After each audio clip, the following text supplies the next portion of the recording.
क्या आप लोग भी प्रेगनेंसी प्लान कर रहे हैं और आपको यही नहीं पता है कि रिलेशन के दौरान कौन कौन सी चीज़ें फॉलो करनी चाहिए। काफ़ी बार उसमें छोटी बड़ी गलती आप सुधार लेते हैं तो उसी महीने कंसीव हो जाता है। जी हाँ, चाहे आप कितने टाइम से प्लान कर रहे हैं या कितने टाइम से शादी हुई है, रिलेशन के दौरान कुछ ऐसी चीज़ें फॉलो करनी रहती है जो अंडे और स्पर्म को मिलाने में हेल्प करती है। यानी कि उसमें कुछ छोटी छोटी गलतियाँ हो जाती है जिसके चलते आपका अंडा और स्पर्म मिल ही नहीं पाता है तो प्रेगनेंसी कैसे रुकेगी। तो 3 से 4 चीज़ें बहुत ही सिंपल है, यदि रिलेशन के दौरान आप उतना ध्यान रख लेंगे तो जल्दी से जल्दी आप कंसीव कर लेंगे, जो आज इस वीडियो में हम डिस्कस करने वाले हैं। तो आखिरी तक जुड़े रहिएगा। यदि वीडियो आपको अच्छा लगता है तो उसको लाइक एंड शेयर कर दीजिएगा और सब्सक्राइब नहीं किया तो कर लीजिए, आपके लिए बिल्कुल ही फ्री है। तो चलिए शुरू करते हैं। यदि आप प्लान कर रहे हैं तो रिलेशन के दौरान कौन सी चीज़ें आपको फॉलो करनी चाहिए। सबसे पहली बात है, रिलेशन आपको ओव्यूलेशन डे पे रखना ज़रूरी है। कभी कभी पेशेंट ऐसा बोलते हैं कि हमने रिलेशन रखा था लेकिन एक्चुअल ओव्यूलेशन डे ही मिस कर देते हैं। यदि आपको सिम्टम से पता ना चलता हो, सिम्टम दो ही है मेन जो सबको पता चलता है, एक है एब्डोमिनल पेन होना, दूसरा वजाइनल डिस्चार्ज होना। जब भी सिम्टम आए उसके 2-3 दिन रिलेशन रखना ज़रूरी है। अब वो 2-3 दिन छोड़ के आप पूरा महीना रिलेशन रखेंगे तो भी प्रेगनेंसी नहीं रुकेगी। तो सबसे पहले तो फर्टाइल विंडो में रिलेशन बनाना ज़रूरी है। और यदि उसमें हस्बैंड की तरफ से दिक्कत आती है तो मेरी चैनल पे डिटेल वीडियो अवेलेबल है। यदि हस्बैंड को एंजाइटी के चलते या किसी भी रीज़न के चलते रिलेशन की इच्छा नहीं है, टाइमिंग नहीं है ठीक या कुछ भी, तो आप वो दवाइयाँ हस्बैंड को दे सकते हैं। डोज के साथ दवाइयाँ हमने उसमें मेंशन की है, तो आप वो दवाइयाँ हस्बैंड को दो, लेकिन फर्टाइल विंडो में रिलेशन रखना ज़रूरी है। अब दूसरा, कभी कभार हस्बैंड की रिपोर्ट होती है वो ठीक नहीं रहती है, यानी कि थोड़ा सा काउंट मोटिलिटी ठीक नहीं है। और दूसरा रीज़न रहता है वाइफ का, यानी कि वाइफ का जो यूट्रस की पोजीशन रहती है, जनरली यूट्रस की पोजीशन ऐसी रहनी चाहिए यहीं पे, यानी कि इसको बोलते हैं एंटीवर्टेड, यानी कि आपका जो वजाइनल एरिया है वहाँ पर आप देखेंगे तो बिल्कुल सामने, इसी से आपके स्पर्म इजीली ऊपर चल पाएंगे। लेकिन अब इसकी पोजीशन ऐसे ना रह के ऐसे हो गई, यानी कि रिट्रोवर्टेड हो गई या ऐसे हो गई। एडिशंस के चलते एडिनोमासिस या एंडोमेट्रियोसिस या फिर पेल्विक एडिशंस, इसके चलते यूट्रस की पोजीशन बदल जाती है। तो अब यूट्रस की पोजीशन बदल जाएगी तो हस्बैंड का स्पर्म ऊपर तक ही नहीं जा पाएगा। तो ये दो ऐसी चीज़ें हैं जहाँ पर आपको लेगर फोल्ड पोजीशन बहुत ही ज़्यादा हेल्प करेगी। यानी कि जब रिलेशन रखते हैं तब कमर के नीचे तकिया रखिए। अब तकिया रखने से ये पोजीशन जो होगी, जो बदल गई है, वो वहाँ पे रिस्टोर्ड होके वापस से ऐसी नॉर्मल आ जाएगी। तो एक तो आपको जब रिलेशन रखो तब कमर के नीचे यानी कि बटक्स के नीचे आपको तकिया रखना है। और जैसे ही रिलेशन ख़त्म हो जाए, कभी बार वाइफ तुरंत ही यूरिन के लिए चली जाती है तो यहाँ पे दिक्कत, या फिर वो खड़े होके इधर उधर पानी पियेंगे या फिर वो लेटेंगे, तो ऐसा नहीं करना है। रिलेशन के बाद आपको एटलीस्ट 5 या 10 मिनट लेगर पुल पोजीशन ट्राई करनी है।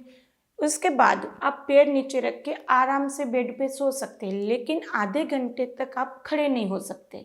खड़े रहेंगे तो लिक्विड सब बाहर आ जाएगा, कभी कभी स्पर्म को ऊपर जाने में दिक्कत आती है।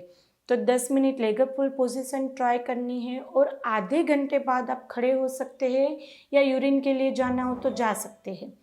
तीसरी गलती करते हैं कि कभी कभार वो 2 घंटा लेगर पुल पोजीशन ट्राई करते हैं या यूरिन पास करने की इच्छा होती तो भी नहीं जाते हैं या पार्ट को वॉश नहीं करते हैं, तो उसके चलते उनको यूटीआई हो जाता है, यूरिन इन्फेक्शन हो जाता है, वजाइनल इन्फेक्शन हो जाता है, जो वहाँ पे और दिक्कत करेगा।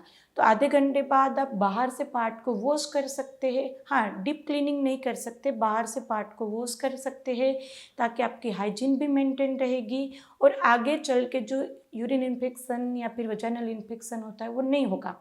काफ़ी बार पेशेंट बोलते बार बार इन्फेक्शन हो जाता है, उसका एक कारण ये भी है। तो यहाँ पर वापस एक बार बता देते हैं कि जब रिलेशन रखो तब तक क्या रखो, बाद में 10 मिनट लेगर पुल पोजीशन ट्राई करो और आधे घंटे बाद आपको यूरिन के लिए जाना हो तो जा सकते हैं, पार्ट वॉश कर सकते हैं।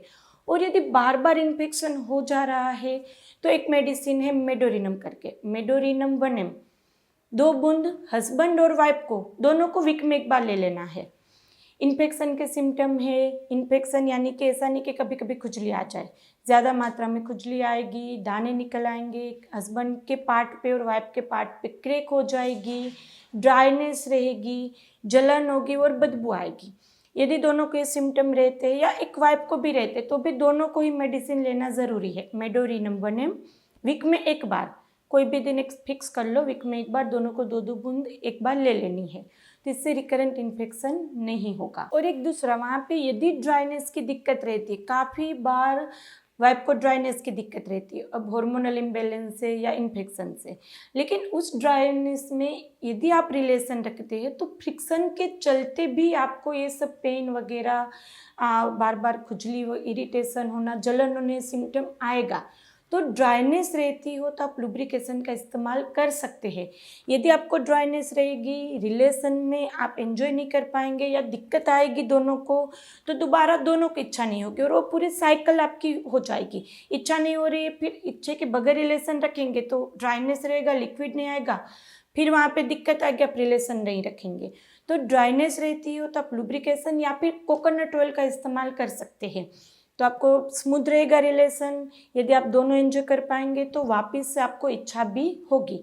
तो इस तरह से रिलेशन रखने में जो दिक्कतें आती है उसके चलते काफ़ी बार प्रेगनेंसी में दिक्कत आती है। आप 1 महीना इस तरह से सब फॉलो करके देखिए, जल्दी से रिजल्ट मिलेगा। और यदि आपको दिक्कत आ रही है, चाहे हस्बैंड की रिपोर्ट ठीक नहीं है, वाइफ की कोई रिपोर्ट ठीक नहीं है, जिसके चलते आप प्लान किए जा रहे नहीं रुक रही है, या अभी आपको IUI IVF सर्जरी बोला गया है, तो आपकी जिस भी दिक्कत है उसके ऊपर डिटेल में मेरे चैनल पे वीडियोस मिलेंगे, फीडबैक मिलेंगे, कितनी अच्छे से, कितनी इजीली होम्योपैथिक मेडिसिन से आप नेचुरल कंसीव कर सकते हैं। चाहे आगे IUI IVF फेल हुआ हो, फिर भी इजीली हमारे यहाँ कुछ ही महीने में कंसीव हो जाता है। तो सब वीडियोस देखिए, होम्योपैथी का अपना नॉलेज अच्छा रखिए, फीडबैक्स देखिए, अपने कॉन्फिडेंस आएगा होम्योपैथी मेडिसिन पे, और आप हमारी अपॉइंटमेंट बुक कराइए, जल्दी से कंसीव कर जाएंगे। यहाँ पे नंबर दिया गया है, उसमें इतना ही मैसेज करना है, हमें आपकी अपॉइंटमेंट चाहिए, आगे मेरी टीम आपको गाइड कर देगी।